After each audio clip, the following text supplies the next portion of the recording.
Welcome to study win PSC 10th prelims എക്സാമിൻ്റെ previous ഇയറിലെ ക്വസ്റ്റ്യൻസും ആൻസേഴ്സുമാണ് ഇന്നത്തെ ഈ ക്ലാസ്സിൽ പഠിക്കുന്നത്.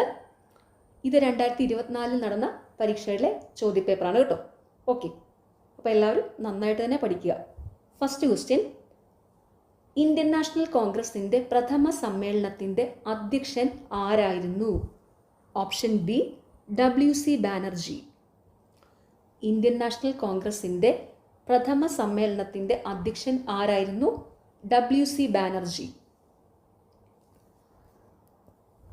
ഇന്ത്യൻ നാഷണൽ കോൺഗ്രസ് രൂപീകൃതമായത് 1885 ഡിസംബർ 28-നാണ്. അത് ഓർത്ത് വെച്ചോണം.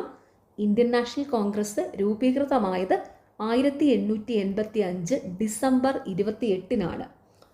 1885 ഡിസംബറിൽ ബോംബെയിലാണ് INCയുടെ ആദ്യ സമ്മേളനം നടന്നത്. ആ പോയിന്റ് ഓർത്ത് വെച്ചോണം, എപ്പോഴും PSC ചോദിക്കുന്നതാണ്. 1885 ഡിസംബറിൽ ബോംബെയിലാണ് INCയുടെ ആദ്യ സമ്മേളനം നടന്നത്. INCയുടെ ആദ്യ സമ്മേളനം നടന്നത് എവിടെ വെച്ചായിരുന്നു എന്നൊരു ചോദ്യം എപ്പോഴും ചോദിക്കാറുണ്ട്. ഓക്കെ, അപ്പം ബോംബെയിൽ വെച്ചായിരുന്നു കേട്ടോ. INC അതായത് ഇന്ത്യൻ നാഷണൽ കോൺഗ്രസ് സ്ഥാപിച്ചത് AOHുമാണ്. അതും കൂടി ഓർത്ത് വെച്ചോണം. ഇന്ത്യൻ നാഷണൽ കോൺഗ്രസ് സ്ഥാപിച്ചത് AOHുമാണ്. ഓക്കെ, അപ്പോൾ ഇന്ത്യൻ നാഷണൽ കോൺഗ്രസിൻ്റെ പ്രഥമ സമ്മേളനത്തിൻ്റെ അധ്യക്ഷൻ ആരായിരുന്നു? WC ബാനർജി. പിന്നെ ഇന്ത്യൻ നാഷണൽ കോൺഗ്രസ് അഥവാ INC സ്ഥാപിതമായത് എന്നാണ്? 1885 ഡിസംബർ 28-ന്. ഇന്ത്യൻ നാഷണൽ കോൺഗ്രസിൻ്റെ ആദ്യ സമ്മേളനം നടന്നത് എവിടെ വെച്ചായിരുന്നു? ബോംബെയിൽ വെച്ച്. ഇന്ത്യൻ നാഷണൽ കോൺഗ്രസ് സ്ഥാപിച്ചതാരാണ്? AOHും. ഓക്കെ, സർവ ഇന്ത്യ മുസ്ലിം ലീഗ് രൂപീകരിച്ച സ്ഥലം? Option C Dhaka. സർവ ഇന്ത്യ മുസ്ലിം ലീഗ് രൂപീകരിച്ച സ്ഥലം ധാക്കയാണ്.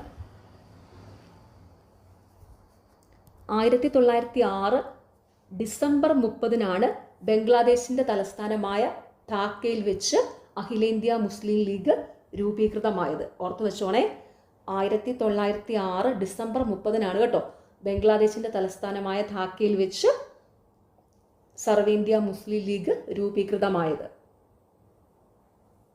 1905 ബംഗാളിനെ രണ്ടായി വിഭജിച്ച വൈസ്രോയ് ആരായിരുന്നു? ഓപ്ഷൻ എ കഴ്സൺ പ്രഭു. 1905 ബംഗാളിനെ രണ്ടായി വിഭജിച്ച വൈസ്രോയ് ആരായിരുന്നു? കഴ്സൺ പ്രഭു. അപ്പം ബംഗാൾ വിഭജനം നടത്തിയത് ആരാണ്? കഴ്സൺ പ്രഭുവാണ്. PSCയുടെ സ്ഥിരം ചോദ്യമാണ് 10th ലെവൽ എക്സാമുകൾക്ക്.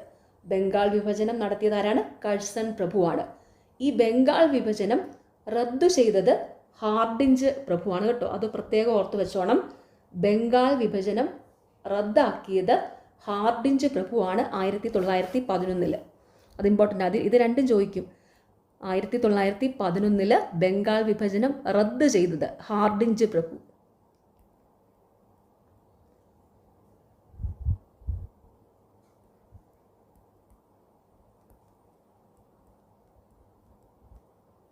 അപ്പം 1905 ബംഗാളിനെ രണ്ടായി വിഭജിച്ച വൈസ്രോയ് ആരായിരുന്നു? കഴ്സൺ പ്രഭു. അതുപോലെ 1911 ബംഗാൾ വിഭജനം റദ്ദ് ചെയ്തത് ഹാർഡിഞ്ച് പ്രഭുവാണ്. ഓക്കെ,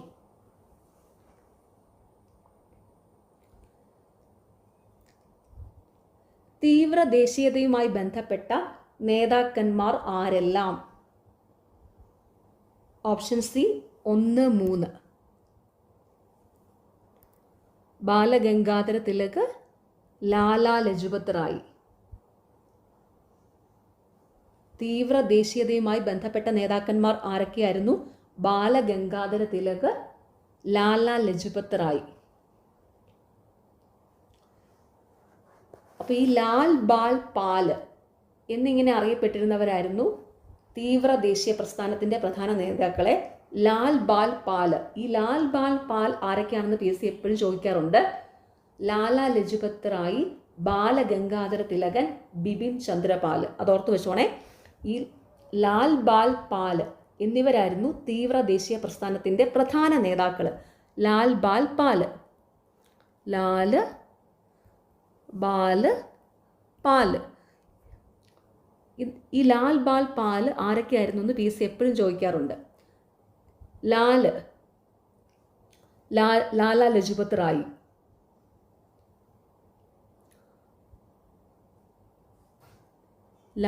ലാലാ ലജ്പത് റായ്, ബാലഗംഗാധര തിലകൻ, പാല് ബിപിൻ ചന്ദ്രപാൽ. ഓർത്ത് വെച്ചോണേ, ലാൽ ബാൽ പാൽ ആരൊക്കെയാണ്? ലാലാ ലജ്പത് റായ്, ബാലഗംഗാധര തിലകൻ, ബിപിൻ ചന്ദ്രപാൽ. ഓക്കെ, ഇവരായിരുന്നു തീവ്ര ദേശീയ പ്രസ്ഥാനത്തിന്റെ പ്രധാന നേതാക്കൾ. ഓക്കെ, ഇന്ത്യൻ നവോത്ഥാനത്തിന്റെ പിതാവ് എന്നറിയപ്പെടുന്നത് ആരാണ്? Option D, Rajaram Mohan Roy. Indian നവോത്ഥാനത്തിന്റെ പിതാവ് എന്നറിയപ്പെടുന്നത് ആരാണ്? രാജാറാം മോഹൻ റോയ്. രാജാറാം മോഹൻ റോയ് ആരാണ്? ബ്രഹ്മസമാജം സ്ഥാപിച്ച ആളാണല്ലേ. ബ്രഹ്മസമാജ സ്ഥാപകനാണ് രാജാറാം മോഹൻ റോയ്. ഓക്കെ, ഓർത്തു വെച്ചോണം, എപ്പോഴും ചോദിക്കുന്നതാണ് ബ്രഹ്മസമാജം സ്ഥാപിച്ചത് ആരാണെന്ന്. രാജാറാം മോഹൻ റോയ്. ഇന്ത്യൻ നവോത്ഥാനത്തിന്റെ പിതാവ് എന്നറിയപ്പെടുന്നത് രാജാറാം മോഹൻ റോയ് ആണ്. ബ്രഹ്മസമാജം സ്ഥാപിച്ചതും രാജാറാം മോഹൻ റോയ് ആണ്. ഇന്ത്യയുടെ പ്രഥമ പ്രസിഡന്റ് ആരാണ്? Option A, doctor Rajendra Prasad. ഇന്ത്യയുടെ പ്രഥമ പ്രസിഡന്റ് ആരാണ്? Doctor Rajendra Prasad.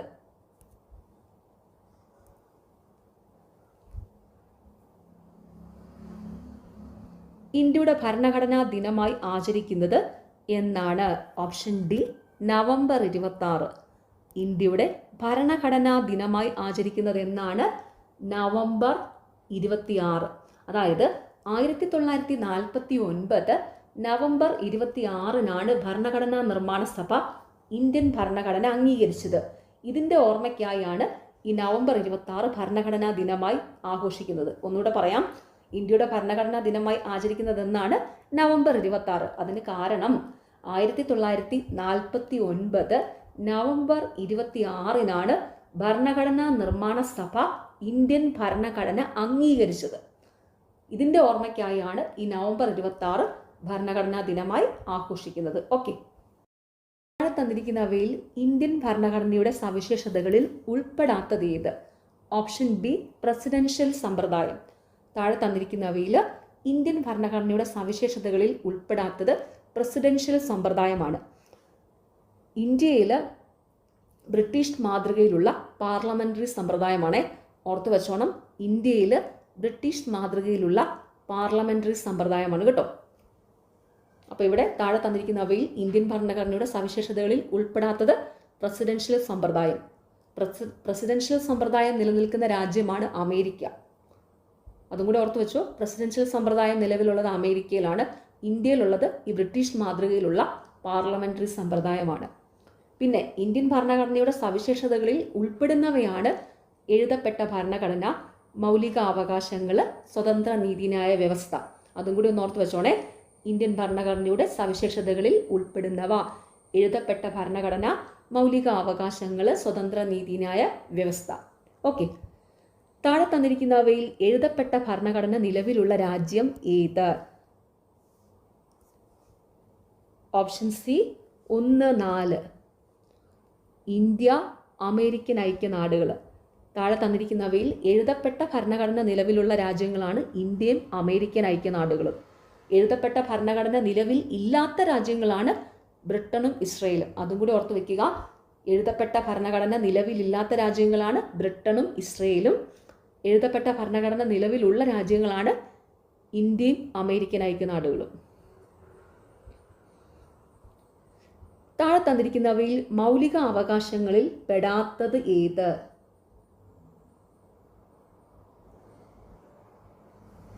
Option D, സ്വത്ത് സമ്പാദിക്കാനുള്ള അവകാശം.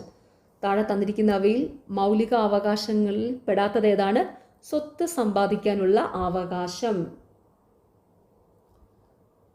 സ്വത്തവകാശം മൗലിക അവകാശമായിരുന്നു ആദ്യേ.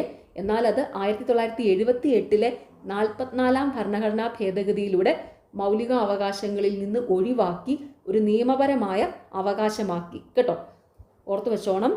സ്വത്തവകാശം ആദ്യം മൗലികാവകാശമായിരുന്നു. എന്നാൽ 1978 44-ാം ഭരണഘടനാ ഭേദഗതിയിലൂടെ സ്വത്തവകാശത്തെ മൗലിക അവകാശങ്ങളുടെ പട്ടികയിൽ നിന്ന് ഒഴിവാക്കി. ഓക്കെ, ഇപ്പം ഈ സ്വത്തവകാശത്തെക്കുറിച്ച് പ്രതിപാദിക്കുന്ന ആർട്ടിക്കിൾ 300A ആണ്. അതൊക്കെ PSC എപ്പോഴും ചോദിക്കുന്നതാണ്. സ്വത്തവകാശത്തെക്കുറിച്ച് പ്രതിപാദിക്കുന്ന ആർട്ടിക്കിൾ 300A ആണ് കേട്ടോ. 300A, സ്വത്തവകാശത്തെക്കുറിച്ച് പ്രതിപാദിക്കുന്ന അനുച്ഛേദം അഥവാ ആർട്ടിക്കിൾ 300A. അപ്പോൾ മൗലിക അവകാശങ്ങളിൽ പെടാത്തത് ഏതാണ്? സ്വത്ത് സമ്പാദിക്കാനുള്ള അവകാശം. ഓക്കെ, പയ്യന്നൂരിൽ ഉപ്പു സത്യാഗ്രഹത്തിന് നേതൃത്വം നൽകിയത് ആര്? Option B, K Kelappan. പയ്യന്നൂരിൽ ഉപ്പു സത്യാഗ്രഹത്തിന് നേതൃത്വം നൽകിയത് ആരാണ്? കെ കേളപ്പൻ. കേരള ഗാന്ധി എന്നറിയപ്പെടുന്നത് കെ കേളപ്പനാണ്. ഓർത്തു വെച്ചോണം, കേരള ഗാന്ധി എന്നറിയപ്പെടുന്നത് കെ കേളപ്പനാണ്. കേരള ഗാന്ധി. അല്ലെ തന്നെ നമുക്കറിയാലോ, ഉപ്പു സത്യാഗ്രഹത്തിന് നേതൃത്വം നൽകിയ ആളെന്ന് പറയുമ്പോൾ അത് കേരള ഗാന്ധി ആയിരിക്കുമല്ലോ. അപ്പോൾ കെ കേളപ്പൻ അല്ലേ. പയ്യന്നൂരിൽ ഉപ്പു സത്യാഗ്രഹത്തിന് നേതൃത്വം നൽകിയതാരാണ്? കെ കേളപ്പൻ. കെ കേളപ്പനാണ് കേരള ഗാന്ധി എന്ന് അറിയപ്പെടുന്നത്. ഓക്കെ,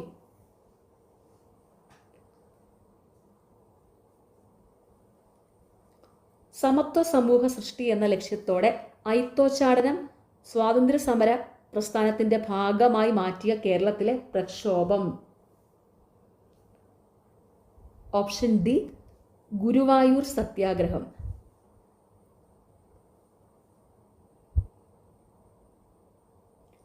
സമത്വ സമൂഹ സൃഷ്ടി എന്ന ലക്ഷ്യത്തോടെ അയിത്തോച്ചാടനം സ്വാതന്ത്ര്യ സമര പ്രസ്ഥാനത്തിന്റെ ഭാഗമായി മാറ്റിയ കേരളത്തിലെ പ്രക്ഷോഭം ഗുരുവായൂർ സത്യാഗ്രഹമാണ്.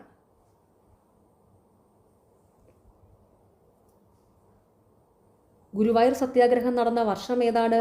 1931. PSC എപ്പോഴും ചോദിക്കാറുണ്ട്. ഗുരുവായൂർ സത്യാഗ്രഹം നടന്ന വർഷം 1931.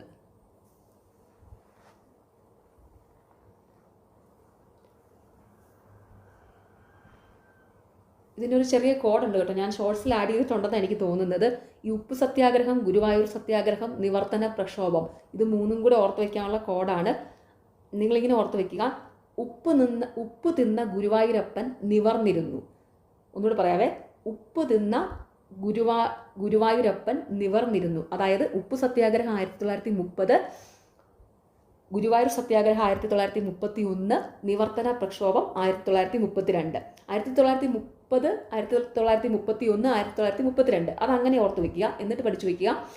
ഉപ്പ് തിന്ന ഗുരുവായൂരപ്പൻ നിവർന്നിരുന്നു. അപ്പോൾ ഉപ്പ് സത്യാഗ്രഹം 1930, ഗുരുവായൂർ സത്യാഗ്രഹം 1931, നിവർത്തന പ്രക്ഷോഭം 1932. മറക്കല്ലേ. എനിക്ക് തോന്നുന്നു ഞാൻ നമ്മുടെ ഷോർട്സിൽ ഈ കോഡ് ഉണ്ടെന്നാണ് എനിക്ക് തോന്നുന്നത്. അതുകൊണ്ട് ഈ കോഡ് ഓർത്ത് വയ്ക്കുവാണെങ്കിൽ ഈസി ആയിട്ട് ഈ മൂന്ന് വർഷങ്ങൾ ഈസി ആയിട്ട് തന്നെ ഓർത്ത് വയ്ക്കുക. 1900, അതായത് ഈ മൂന്ന് കാര്യങ്ങൾ ഏതൊക്കെയാണ്? ഉപ്പു സത്യാഗ്രഹം, ഗുരുവായൂർ സത്യാഗ്രഹം, നിവർത്തന പ്രക്ഷോഭം. ഉപ്പു സത്യാഗ്രഹം എല്ലാവർക്കും അറിയാം 1930, പക്ഷേ ഗുരുവായൂർ സത്യാഗ്രഹവും നിവർത്തന പ്രക്ഷോഭവും ചിലപ്പോൾ ചിലർക്കൊക്കെ മറന്നു പോകുമായിരിക്കുമല്ലോ. അപ്പോൾ അത് ഓർത്ത് വയ്ക്കാനുള്ള ഒരു സിമ്പിൾ കോഡാണ്. എന്താണ്? ഉപ്പ് തിന്ന ഗുരുവായൂരപ്പൻ നിവർന്നിരുന്നു. 1930, 1931, 1932. എന്താണ്? ഉപ്പു സത്യാഗ്രഹം 1930, ഗുരുവായൂർ സത്യാഗ്രഹം 1931, നിവർത്തന പ്രക്ഷോഭം 1932. ഓക്കെ,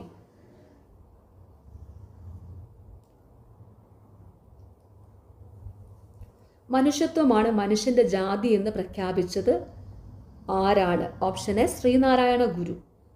മനുഷ്യത്വമാണ് മനുഷ്യന്റെ ജാതി എന്ന് പ്രഖ്യാപിച്ചത് ആരാണ്? ശ്രീനാരായണ ഗുരു.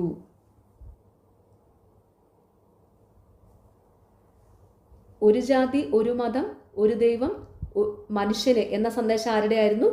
ശ്രീനാരായണ ഗുരുവിൻ്റെ ആയിരുന്നു അല്ലേ? അതെല്ലാവർക്കും അറിയാം. എന്നാലും ഒന്നുകൂടി പറയുവാണ്.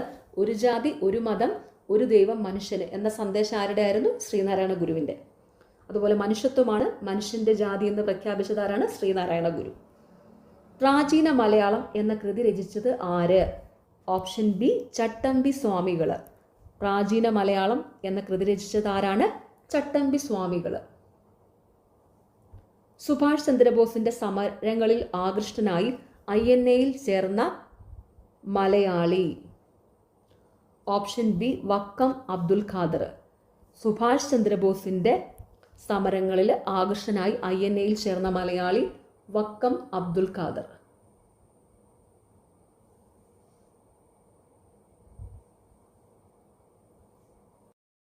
മനുഷ്യനെ ബഹിരാകാശത്ത് എത്തിക്കാനുള്ള ഇന്ത്യയുടെ പദ്ധതി? Option C Gaganyaan. മനുഷ്യനെ ബഹിരാകാശത്ത് എത്തിക്കാനുള്ള ഇന്ത്യയുടെ പദ്ധതി ഗഗൻയാൻ. 2023 വനിതാ ലോകകപ്പ് ഫുട്ബോൾ കിരീടം നേടിയ രാജ്യം? Option A Spain. 2023 വനിതാ ലോകകപ്പ് ഫുട്ബോൾ കിരീടം നേടിയ രാജ്യം സ്പെയിന്. സുഭാഷ് ചന്ദ്രബോസ് രൂപം നൽകിയ രാഷ്ട്രീയ പാർട്ടി ഏത്? Option D forward block. Subhash Chandrabose രൂപം നൽകിയ രാഷ്ട്രീയ പാർട്ടി ഏതാണ്? Forward block. 1939 കോൺഗ്രസ് പ്രസിഡന്റ് സ്ഥാനം രാജിവെച്ച ശേഷം സുഭാഷ് ചന്ദ്രബോസ് രൂപീകരിച്ച പാർട്ടിയാണ് കേട്ടോ ഫോർവേഡ് ബ്ലോക്ക്. ഓർത്തു വെച്ചോണം. 1939 കോൺഗ്രസ് പ്രസിഡന്റ് സ്ഥാനം രാജിവെച്ച ശേഷം സുഭാഷ് ചന്ദ്രബോസ് രൂപീകരിച്ച പാർട്ടിയാണ് ഫോർവേഡ് ബ്ലോക്ക്. മലബാർ കലാപം ഉണ്ടാകുവാനുള്ള കാരണം അന്വേഷിക്കാൻ രൂപീകരിച്ച കമ്മീഷൻ ഏത്?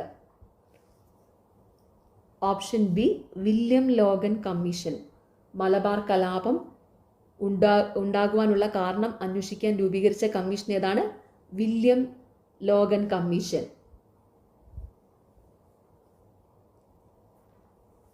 മലബാർ മാനുവൽ രചിച്ചതാരാണ്? വില്യം ലോഗനാണ്. അതും കൂടി ഒന്ന് ഓർത്ത് വെച്ചോണം.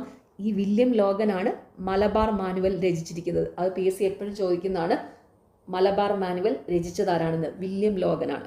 അപ്പം മലബാർ കലാപം ഉണ്ടാകാനുള്ള കാരണം അന്വേഷിക്കാൻ രൂപീകരിച്ച കമ്മീഷൻ ഏതാണ്? William Logan commission.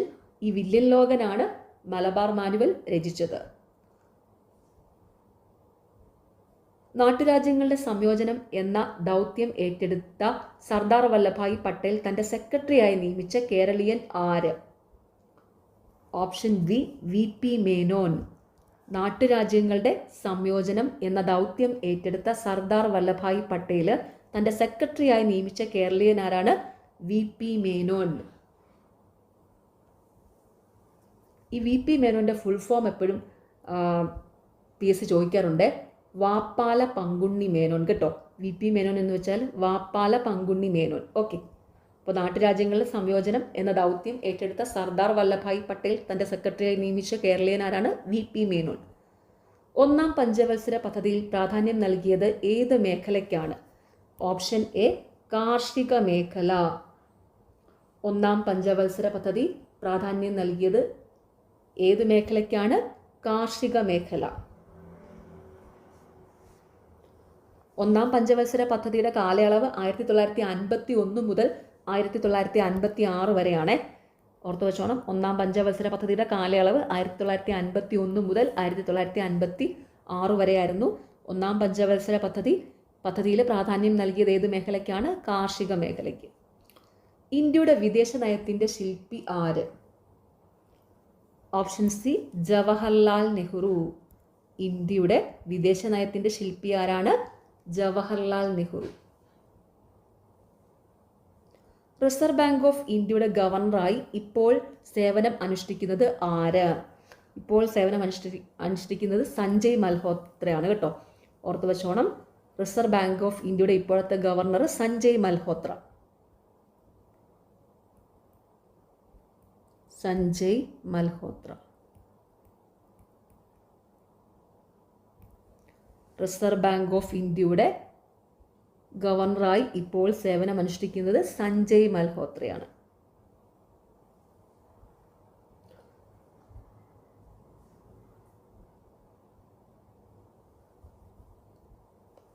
ദേശീയ മനുഷ്യാവകാശ കമ്മീഷന്റെ അധ്യക്ഷനാരാണ്?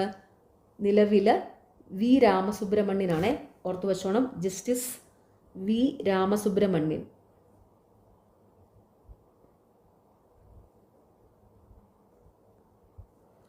ദേശീയ മനുഷ്യാവകാശ കമ്മീഷന്റെ അധ്യക്ഷനാരാണ്? നിലവില് V രാമസുബ്രഹ്മണ്യനാണ്. V Ramasubramanian.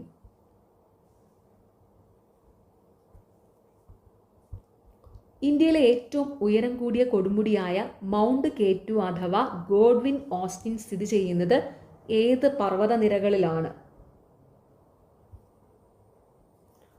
Option D Karakoram.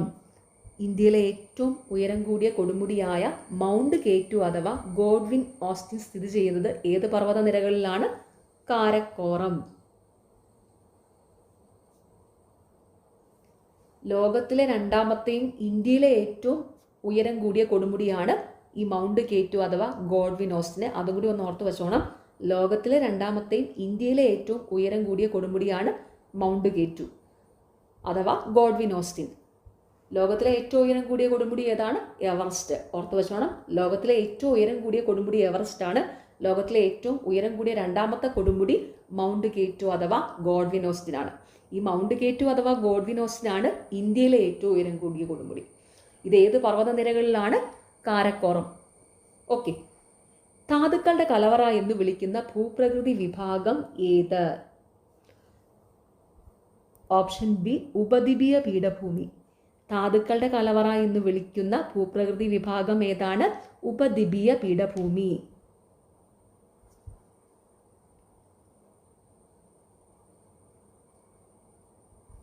ചുവടെ ചേർത്തിട്ടുള്ളവയിൽ കാവേരി നദിയുടെ പോഷക നദി ഏത്? Option B Kabani. കാവേരി നദിയുടെ പോഷക നദി ഏതാണ്? കബനി.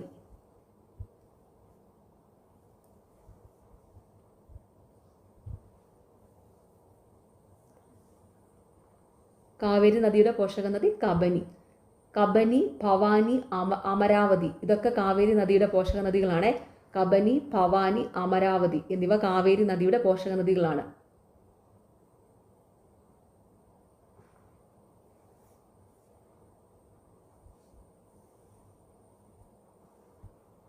ഇന്ത്യയും പാകിസ്ഥാനും തമ്മിൽ വേർതിരിക്കുന്ന അതിർത്തി രേഖ? ഓപ്ഷൻ എ റാഡ്ക്ലിഫ് രേഖ. ഇന്ത്യയും പാകിസ്ഥാനെയും തമ്മിൽ വേർതിരിക്കുന്ന അതിർത്തി രേഖ ഏതാണ്? റാഡ്ക്ലിഫ് രേഖ.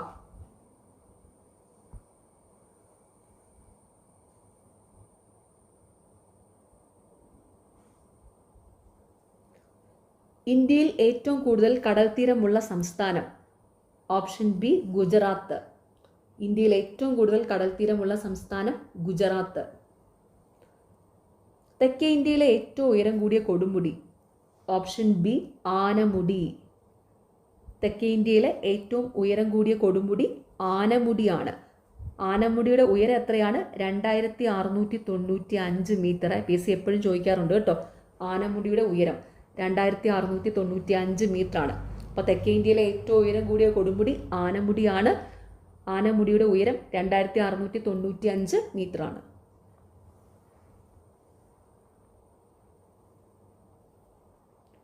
കേരളത്തിലെ ഏറ്റവും ആഴം കൂടിയ തുറമുഖം? ഓപ്ഷൻ സി വിഴിഞ്ഞം. കേരളത്തിലെ ഏറ്റവും ആഴം കൂടിയ തുറമുഖം ഏതാണ്? വിഴിഞ്ഞം തുറമുഖമാണ്. വിഴിഞ്ഞം തുറമുഖം സ്ഥിതി ചെയ്യുന്നത് എവിടെയാണ്? തിരുവനന്തപുരം ജില്ലയിലാണ് അല്ലേ? വിഴിഞ്ഞം തുറമുഖം സ്ഥിതി ചെയ്യുന്നത് തിരുവനന്തപുരം ജില്ലയിലാണ്. പെരിങ്ങൽകുത്ത് ജലവൈദ്യുത പദ്ധതി ഏത് നദിയിലാണ്? ഓപ്ഷൻ എ ചാലക്കുടി പുഴ. പെരിങ്ങൽകുത്ത് ജലവൈദ്യുത പദ്ധതി ഏത് നദിയിലാണ്? ചാലക്കുടി പുഴയിൽ. അതായത് തൃശ്ശൂർ ജില്ലയിലാണ് കേട്ടോ. തൃശ്ശൂർ ജില്ലയിലെ ചാലക്കുടി പുഴയിലാണ് പെരിങ്ങൽകുത്ത് ജലവൈദ്യുത പദ്ധതി സ്ഥിതി ചെയ്യുന്നത്. കേരളത്തിലെ ഏറ്റവും ചെറിയ ദേശീയ ഉദ്യാനം? ഓപ്ഷൻ ബി പാമ്പാടും ചോല. കേരളത്തിലെ ഏറ്റവും ചെറിയ ദേശീയ ഉദ്യാനം പാമ്പാടും ചോലയാണ്.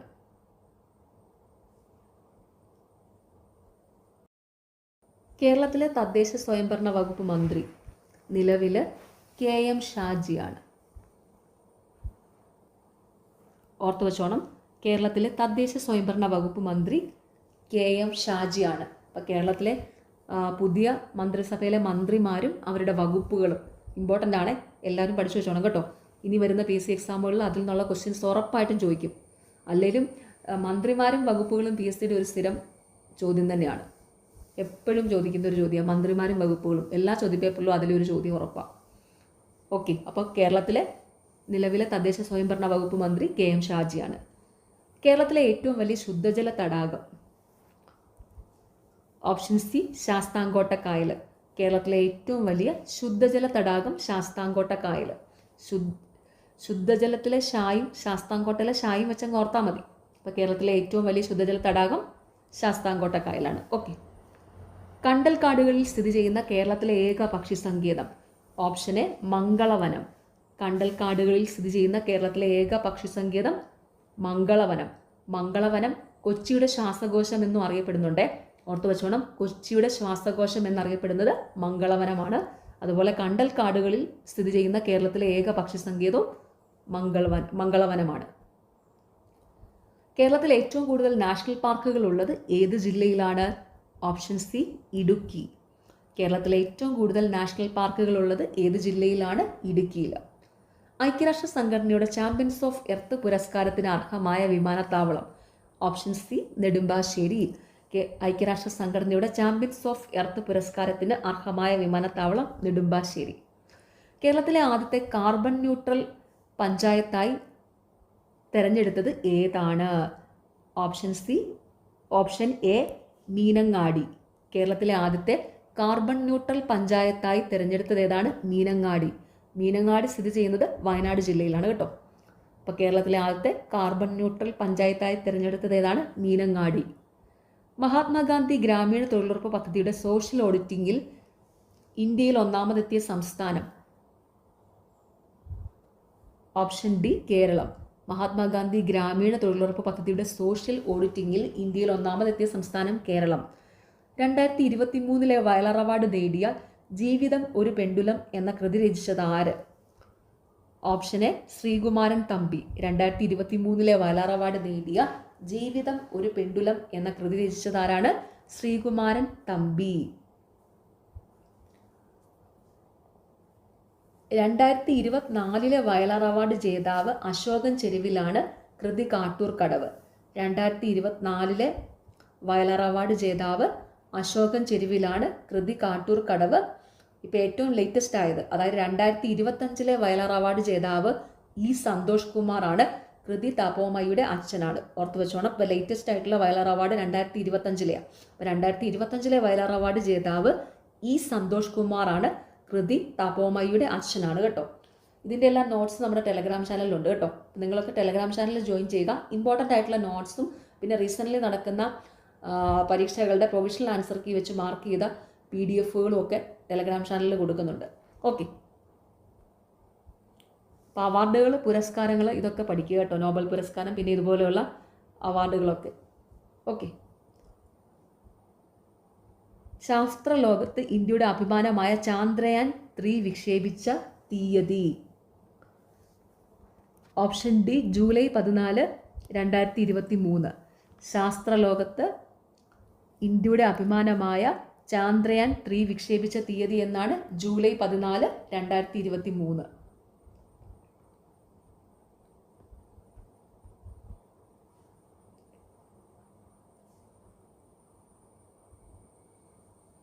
മെയ് 17 കേരളത്തിൽ സ്ത്രീ ശാക്തീകരണത്തിന് വേണ്ടി പ്രവർത്തിക്കുന്ന ഏത് സംഘടനയുടെ ദിനമായിട്ടാണ് ആചരിക്കുന്നത്?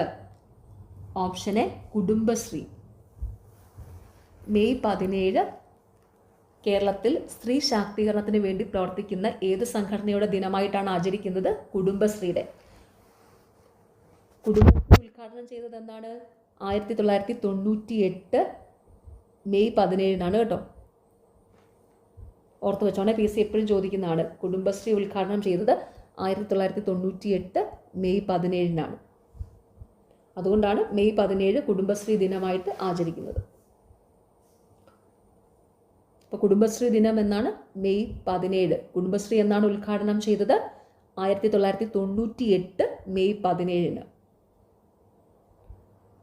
യുനെസ്കോ സാഹിത്യ നഗര പദവിയുമായി ബന്ധപ്പെട്ട് ഈയിടെ വാർത്തകളിൽ വന്ന കേരളത്തിലെ നഗരം? Option B Kozhikode. യുനെസ്കോയുടെ സാഹിത്യ നഗര പദവിയുമായി ബന്ധപ്പെട്ട് ഈയിടെ വാർത്തകളിൽ വന്ന കേരളത്തിലെ നഗരം? കോഴിക്കോട്.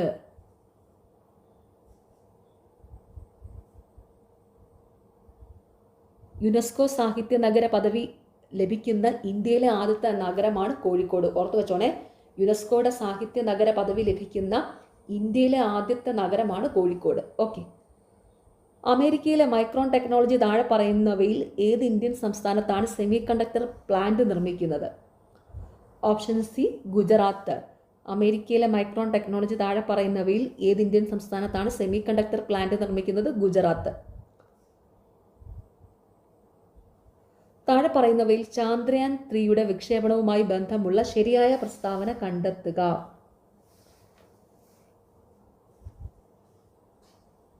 ഓപ്ഷൻ ഡി 2, 3, 4 ശരി.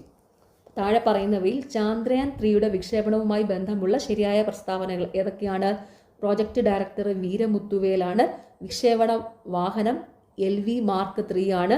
വിക്ഷേപണ തീയതി ജൂലൈ 14, 2023 ആണ്.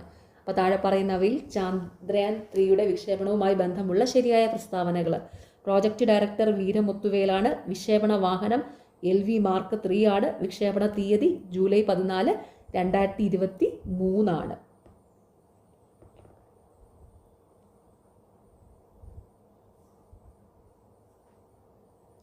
ചാന്ദ്രയാൻ 3യുടെ വിക്ഷേപണ സമയത്ത് ISROയുടെ ചെയർമാൻ S സോമനാഥ് ആയിരുന്നു കേട്ടോ. S സോമനാഥ്, അതൊന്ന് ഓർത്ത് വെച്ചോണേ. ചാന്ദ്രയാൻ 3യുടെ വിക്ഷേപണ സമയത്ത് ISROയുടെ ചെയർമാൻ ആരായിരുന്നു? S സോമനാഥ് ആയിരുന്നു. S സോമനാഥ്. ഓക്കെ. ഇപ്പോഴത്തെ ISROയുടെ ചെയർമാൻ ആരാണ്? Doctor V നാരായണനാണ്. അതും PSC എപ്പോഴും ചോദിച്ചുകൊണ്ടിരിക്കുന്നതാണ് കേട്ടോ. ഈയിടെ റീസെൻ്റ്ലി നടന്ന പരീക്ഷകളിലെല്ലാം ഉണ്ടായിരുന്നു. ഇപ്പോഴത്തെ അതായത് നിലവിലെ ISROയുടെ ചെയർമാൻ ഡോക്ടർ V നാരായണനാണ്. ഓർത്തു വെച്ചോണം, നിലവിലെ ISRO chairman doctor V Narayanan. 2016 June മാസത്തിൽ കേരള മുഖ്യമന്ത്രി ആരായിരുന്നു? Option A Pinarayi Vijayan.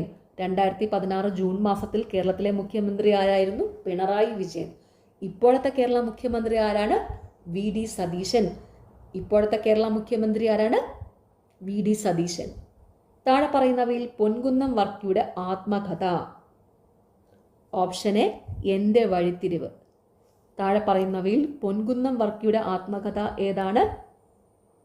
എൻ്റെ വഴിത്തിരിവ്. ഏകദിന ക്രിക്കറ്റ് മത്സരത്തിൽ ഒരു ഓവറിൽ 4 വിക്കറ്റ് നേടിയ Indian bowler. Option C Muhammad Siraj.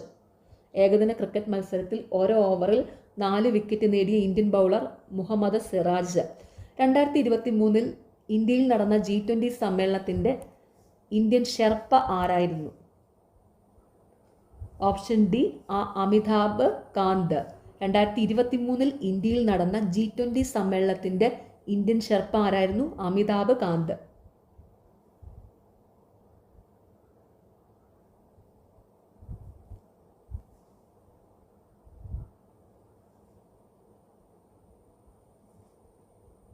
ആധുനിക സാമ്പത്തിക ശാസ്ത്രത്തിൻ്റെ പിതാവെന്ന് അറിയപ്പെടുന്നത് ആര്?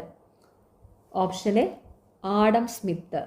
ആധുനിക സാമ്പത്തിക ശാസ്ത്രത്തിൻ്റെ പിതാവെന്ന് അറിയപ്പെടുന്നത് ആരാണ്? Adam Smith.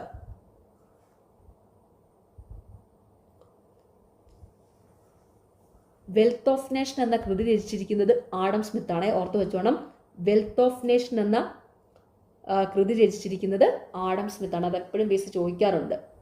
Wealth of Nations, ഈ കൃതി ആഡം സ്മിത്തിൻ്റെ ആണ്. 2023 നടന്ന ഏഷ്യൻ ഗെയിംസുമായി ബന്ധപ്പെട്ട് നൽകിയിരിക്കുന്ന പ്രസ്താവനകളിൽ ശരിയായത് തിരഞ്ഞെടുക്കുക. ഓപ്ഷൻ ഡി എല്ലാം ശരിയാണ് കേട്ടോ. 2023 നടന്ന ഏഷ്യൻ ഗെയിംസുമായി ബന്ധപ്പെട്ടുള്ള ശരിയായ പ്രസ്താവനകൾ: ഇന്ത്യ നേടിയ മെഡലുകളുടെ ആകെ എണ്ണം 107. ഏഷ്യൻ ഗെയിംസ് നടന്നത് ചൈനയിലാണ്. പുരുഷ ക്രിക്കറ്റിൽ ഇന്ത്യക്ക് സ്വർണ്ണ മെഡൽ ലഭിച്ചു. അപ്പോൾ 2023 നടന്ന ഏഷ്യൻ ഗെയിംസുമായി ബന്ധപ്പെട്ട ശരിയായ പ്രസ്താവനകൾ: ഇന്ത്യ നേടിയ മെഡലുകളുടെ ആകെ എണ്ണം 107. ഏഷ്യൻ ഗെയിംസ് നടന്നത് ചൈനയിലായിരുന്നു. പുരുഷ ക്രിക്കറ്റിൽ ഇന്ത്യക്ക് സ്വർണ്ണ മെഡൽ ലഭിച്ചു. നമ്മുടെ ശരീരത്തിലെ ഏത് അവയവത്തിൽ വെച്ചാണ് യൂറിയ നിർമ്മിക്കപ്പെടുന്നത്? ഓപ്ഷൻ എ കരൾ, അതായത് ലിവറിൽ. നമ്മുടെ ശരീരത്തിലെ ഏത് അവയവത്തിൽ വെച്ചാണ് യൂറിയ നിർമ്മിക്കപ്പെടുന്നത്? കരൾ.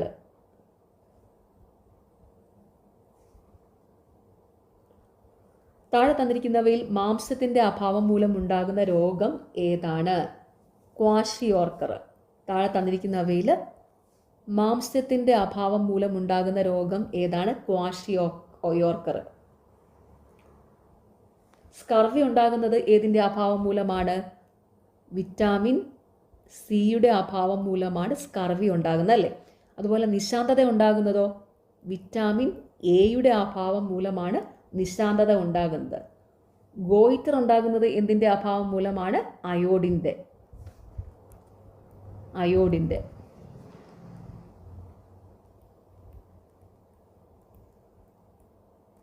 നോക്കിക്കേ, താഴെ തന്നിരിക്കുന്നവയിൽ മാംസത്തിൻ്റെ അഭാവം മൂലമുണ്ടാകുന്ന രോഗം എന്താണ്? ക്വാഷിയോർക്കർ. അതുപോലെ വൈറ്റമിൻ സിയുടെ അഭാവം മൂലമുണ്ടാകുന്ന രോഗമാണ് സ്കർവി. വൈറ്റമിൻ എയുടെ അഭാവം മൂലമുണ്ടാകുന്ന രോഗമാണ് നിശാന്തത. അയോഡിൻ്റെ അഭാവം മൂലമുണ്ടാകുന്ന രോഗമാണ് ഗോയിറ്റർ. ഓക്കെ, ചുവടെ തന്നിരിക്കുന്നവയിൽ കേരളത്തിലെ നാഷണൽ പാർക്ക് ഏതാണ്? Option B silent Valley. ചുവടെ തന്നിരിക്കുന്നവയിൽ കേരളത്തിലെ നാഷണൽ പാർക്ക് ഏതാണ്? Silent Valley. Silent Valley national park എവിടെയാണ്? പാലക്കാട് ജില്ലയിലാണ്. ഓർത്തു വെച്ചോണ്ട് PSC എപ്പോഴും ചോദിക്കാറുണ്ട് സൈലന്റ് വാലി നാഷണൽ പാർക്ക് സ്ഥിതി ചെയ്യുന്നത് എവിടെയാണെന്ന്. പാലക്കാട് ജില്ലയിലാണ്. ചുവടെ കൊടുത്തിരിക്കുന്നവയിൽ അത്യുൽപാദന ശേഷിയുള്ള സങ്കര ഇനം തെങ്ങ് ഏതാണ്? Option C Lakshaganga. ചുവടെ കൊടുത്തിരിക്കുന്നവയിൽ അത്യുൽപാദന ശേഷിയുള്ള സങ്കര ഇനം തെങ്ങ് ഏതാണ്? ലക്ഷഗംഗ. 2023 ലോക പരിസ്ഥിതി ദിന സന്ദേശം ഏത് മലിനീകരണത്തിനുള്ള പരിഹാരവുമായി ബന്ധപ്പെട്ടതാണ്? ഓപ്ഷൻ സി പ്ലാസ്റ്റിക് മലിനീകരണം. 2023 ലോക പരിസ്ഥിതി ദിന സന്ദേശം ഏത് മലിനീകരണത്തിനുള്ള പരിഹാരവുമായി ബന്ധപ്പെട്ടതാണ്? പ്ലാസ്റ്റിക് മലിനീകരണം. രക്തജന്യ രോഗങ്ങളായ ഹീമോഫീലിയ, അരിവാൾ രോഗം, തലാസീമിയ തുടങ്ങിയവയുടെ സമഗ്ര ചികിത്സ ഉറപ്പാക്കാൻ കേരള ആരോഗ്യവകുപ്പ് ആരംഭിച്ച പദ്ധതി ഏതാണ്? Option D Ashadhara. രക്തജന്യ രോഗങ്ങളായ ഹീമോഫീലിയ, അരിവാൾ രോഗം, തലാസീമിയ തുടങ്ങിയവയുടെ സമഗ്ര ചികിത്സ ഉറപ്പാക്കാൻ കേരള ആരോഗ്യവകുപ്പ് ആരംഭിച്ച പദ്ധതി ഏതാണ്? ആശാധാര. ഐക്യരാഷ്ട്രസഭയുടെ ഭക്ഷ്യ കാർഷിക സംഘടന 2023 ഏത് വിളകളുടെ വർഷമായാണ് പ്രഖ്യാപിച്ചത്? ഓപ്ഷൻ ബി ചെറുധാന്യങ്ങൾ. ഐക്യരാഷ്ട്രസഭയുടെ ഭക്ഷ്യ കാർഷിക സംഘടന 2023 ഏത് വിളകളുടെ വർഷമായാണ് പ്രഖ്യാപിച്ചത്? ചെറുധാന്യങ്ങൾ. വിവിധയിനം മണ്ണിനങ്ങളുടെ pH താഴെ തന്നിരിക്കുന്നു. ഇവയിൽ ഏത് മണ്ണിലാണ് കുമ്മായം ചേർക്കേണ്ടത്? Option C 5. വിവിധയിനം മണ്ണിനങ്ങളുടെ pH താഴെ തന്നിരിക്കുന്നു. ഇവയിൽ ഏത് മണ്ണിലാണ് കുമ്മായം ചേർക്കേണ്ടത്? 5. ചുവടെ നൽകിയിട്ടുള്ള ജോഡികളിൽ നിന്ന് തെറ്റായി രേഖപ്പെടുത്തിയ ജോഡിയെ കണ്ടെത്തുക. Option B 2. ഇരുമ്പ് ക്രയോലൈറ്റ്. അതായത് ക്രയോലൈറ്റ് എന്ന് പറയുന്നത് ഇവിടെ തന്നിരിക്കുന്നത് അയിരുകളാണ് കേട്ടോ. ഈ ക്രയോലൈറ്റ് എന്ന് പറയുന്നത് അലൂമിനിയത്തിൻ്റെ അയിരാണ്. ക്രയോലൈറ്റ് അലൂമിനിയത്തിൻ്റെ അയിരാണ്. ഇരുമ്പിൻ്റെ പ്രധാനപ്പെട്ട അയിരുകൾ ഹേമറ്റൈറ്റ്, മാഗ്നറ്റൈറ്റ് ഒക്കെയാണ്. ഇരുമ്പിൻ്റെ പ്രധാനപ്പെട്ട അയിരുകൾ ഹേമറ്റൈറ്റ്, മാഗ്നറ്റൈറ്റ് ആണ്. ഇത് PSC എപ്പോഴും ചോദിക്കാറുണ്ട് ഇരുമ്പിൻ്റെ അയിര് ഏതൊക്കെയാണെന്ന്. പ്രധാനപ്പെട്ട അയിരുകൾ ഹേമറ്റൈറ്റ്, മാഗ്നറ്റൈറ്റ് ഒക്കെയാണ്. ഈ ക്രയോലൈറ്റ് എന്ന് പറയുന്നത് അലൂമിനിയത്തിൻ്റെ അയിരാണ്. ഓക്കെ, ചുവടെ നൽകിയിരിക്കുന്ന ജോഡികളിൽ ശരിയായവയാണ് അലൂമിനിയത്തിൻ്റെ അയിര് ബോക്സൈറ്റ്, അതുപോലെ സിങ്കിൻ്റെ അയിര് കലാമിൻ, കോപ്പറിൻ്റെ അയിര് കുപ്രൈറ്റ്. ശരിയായ ജോഡികൾ ഏതൊക്കെയാണ്? അലൂമിനിയത്തിൻ്റെ അയിര് ബോക്സൈറ്റ് ആണ്, സിങ്കിൻ്റെ അയിര് കലാമിനാണ്, കോപ്പറിൻ്റെ അയിര് കുപ്രൈറ്റ് ആണ്. അതുപോലെ ക്രയോലൈറ്റ് എന്തിൻ്റെ അയിരാണ്? അലൂമിനിയത്തിൻ്റെ അയിരാണ് ക്രയോലൈറ്റ്. അത് പ്രത്യേകം ഓർത്ത് വയ്ക്കുക. അലൂമിനിയത്തിൻ്റെ അയിരുകളാണ് ബോക്സൈറ്റ്, ക്രയോലൈറ്റ് ഒക്കെ. ഇരുമ്പിൻ്റെ പ്രധാനപ്പെട്ട അയിരുകളാണ് മാഗ്നറ്റൈറ്റ്, ഹേമറ്റൈറ്റ്. ഓക്കെ, വൈദ്യുത ജനറേറ്റർ പ്രവർത്തിക്കുമ്പോൾ ഉണ്ടാകുന്ന ഊർജ പരിവർത്തനം എന്ത്? ഓപ്ഷൻ ഡി യാന്ത്രികോർജം, വൈദ്യുതോർജം. അതായത് യാന്ത്രികോർജം വൈദ്യുതോർജമായി മാറുന്നു. വൈദ്യുത ജനറേറ്റർ പ്രവർത്തിക്കുമ്പോൾ ഉണ്ടാകുന്ന ഊർജ പരിവർത്തനം എന്താണ്? യാന്ത്രികോർജം വൈദ്യുതോർജമായി മാറുന്നു. ആറ്റത്തിനുള്ളിൽ കാണപ്പെടുന്ന കണങ്ങളും അവയെ കണ്ടെത്തിയ ശാസ്ത്രജ്ഞന്മാരുടെ പേരുകളും നൽകിയിരിക്കുന്നു. ശരിയായ ജോഡികൾ കണ്ടെത്തുക. Option D 1, 3, 4. ആറ്റത്തിനുള്ളിൽ കാണപ്പെടുന്ന കണങ്ങളും അവയെ കണ്ടെത്തിയ ശാസ്ത്രജ്ഞന്മാരുടെ പേരുകളും. ഇതിൽ ശരിയായ ജോഡികളാണ് electron JJ Thomson, neutron James Chadwick, proton Ernest Rutherford. ഓർത്തു വെച്ചോണേ, ഇമ്പോർട്ടൻ്റ് ആണ്. ആറ്റത്തിനുള്ളിൽ കാണപ്പെടുന്ന കണങ്ങളും അവയെ കണ്ടെത്തിയ ശാസ്ത്രജ്ഞന്മാരുടെ പേരുകളും: electron J Thomson, neutron James Chadwick, proton Ernest Rutherford. താഴെ തന്നിരിക്കുന്ന പ്രസ്താവനകളിൽ ഒരു സമതല ദർപ്പണത്തെ സംബന്ധിച്ച് ശരിയായവ ഏതെല്ലാം? Option A 1 and 2. അപ്പോൾ ഒരു സമതല ദർപ്പണത്തെ സംബന്ധിച്ചുള്ള ശരിയായ പ്രസ്താവനകൾ: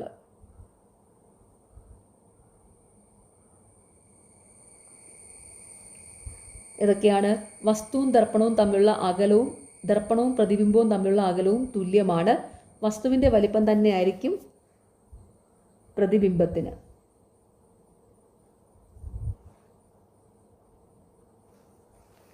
അപ്പം ഒരു സമതല ദർപ്പണത്തെ സംബന്ധിച്ചുള്ള ശരിയായ പ്രസ്താവനകൾ: വസ്തുവും ദർപ്പണവും തമ്മിലുള്ള അകലവും ദർപ്പണവും പ്രതിബിംബവും തമ്മിലുള്ള അകലവും തുല്യമാണ്.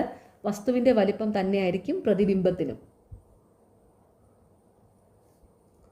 അതായത് ഒരു സമതല ദർപ്പണത്തിൽ വസ്തുവിൻ്റെ മിഥ്യാ പ്രതിബിംബമാണ് ഉണ്ടാകുന്നത്, യഥാർത്ഥ പ്രതിബിംബമല്ല, മിഥ്യാ പ്രതിബിംബമാണ് ഉണ്ടാകുന്നത് കേട്ടോ.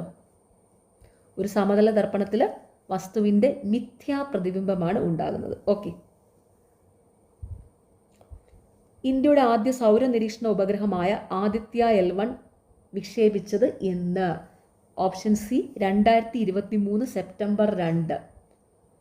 ഇന്ത്യയുടെ ആദ്യ സൗര നിരീക്ഷണ ഉപഗ്രഹമായ ആദിത്യ L1 വിക്ഷേപിച്ചതെന്നാണ്? 2023 സെപ്റ്റംബർ 2. 2023 സാഹിത്യത്തിനുള്ള നോബൽ സമ്മാനം നേടിയ ജോൺ ഫോസെ ഏത് രാജ്യക്കാരനാണ്? Option C Norway. 2023 സാഹിത്യത്തിനുള്ള നോബൽ സമ്മാനം നേടിയ ജോൺ ഫോസെ ഏത് രാജ്യക്കാരനാണ്? നോർവേ. നോബൽ പുരസ്കാരത്തിൻ്റെ ഡീറ്റെയിൽസ് നന്നായിട്ട് തന്നെ പഠിക്കുക കേട്ടോ. 2022 മുതൽ 2025 വരെയുള്ളത് നോബൽ പുരസ്കാരം ഡീറ്റെയിൽ ആയിട്ട് പഠിക്കുക. ഇനി അത്രയും പഠിക്കാനായിട്ട് പറ്റാത്തവരാണെങ്കിൽ 2024-25 വർഷങ്ങളിലെ നോബൽ പുരസ്കാരം ഡീറ്റെയിൽ ആയിട്ട് തന്നെ പഠിക്കുക. ഓക്കെ. 2024-25. മഞ്ഞപ്പിത്തം ബാധിക്കുന്ന ശരീര അവയവം? ഓപ്ഷൻ ഡി കരള് അല്ലെങ്കിൽ ലിവർ. മഞ്ഞപ്പിത്തം ബാധിക്കുന്ന ശരീരാവയവം ഏതാണ്? കരൾ അഥവാ ലിവർ. മലമ്പനിക്ക് കാരണമായ രോഗകാരി ഏതാണ്? Option B Plasmodium. മലമ്പനിക്ക് കാരണമായ രോഗകാരി പ്ലാസ്മോഡിയമാണ്.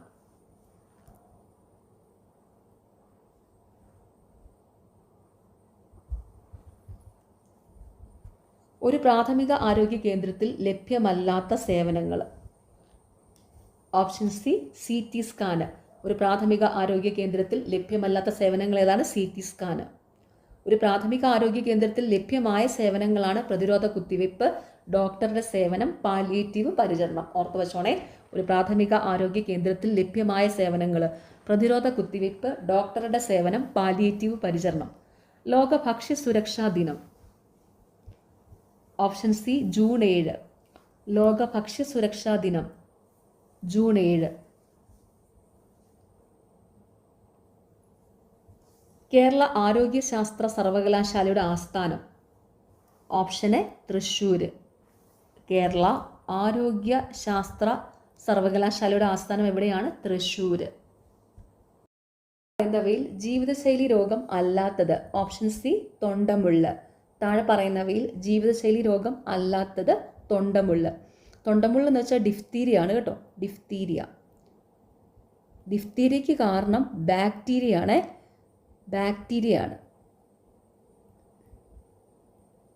അപ്പോൾ താഴെ പറയുന്നവയിൽ ജീവിതശൈലി രോഗമല്ലാത്തത് തൊണ്ടമുള്ള അഥവാ ഡിഫ്തീരിയ ആണ്. ഈ തൊണ്ടമുള്ള അഥവാ ഡിഫ്തീരിയയ്ക്ക് കാരണം ബാക്ടീരിയ ആണ്. ഓക്കെ. അപ്പോൾ താഴെ പറയുന്നവയിൽ ജീവിതശൈലി രോഗങ്ങളാണ് ഫാറ്റി ലിവർ, ഹൃദയാഘാതം, അമിത രക്തസമ്മർദ്ദം. അതും കൂടി ഒന്ന് ഓർത്ത് വെച്ചോണേ. ജീവിതശൈലി രോഗങ്ങൾ: ഫാറ്റി ലിവർ, ഹൃദയാഘാതം, അമിത രക്തസമ്മർദ്ദം. യോജക കലയെ ബാധിക്കുന്ന ക്യാൻസർ? Option A sarcoma. യോജക കലയെ ബാധിക്കുന്ന ക്യാൻസർ സർക്കോമ. സംസ്ഥാനത്തെ അംഗപരിമിതർക്ക് പ്രതിവർഷം 1 ലക്ഷം രൂപ വരെ ആരോഗ്യ ഇൻഷുറൻസ് ലഭ്യമാക്കുന്ന പദ്ധതി? Option C Niramaya. സംസ്ഥാനത്തെ അംഗപരിമിതർക്ക് പ്രതിവർഷം 1 ലക്ഷം രൂപ വരെ ആരോഗ്യ ഇൻഷുറൻസ് ലഭ്യമാക്കുന്ന പദ്ധതി നിരാമയ.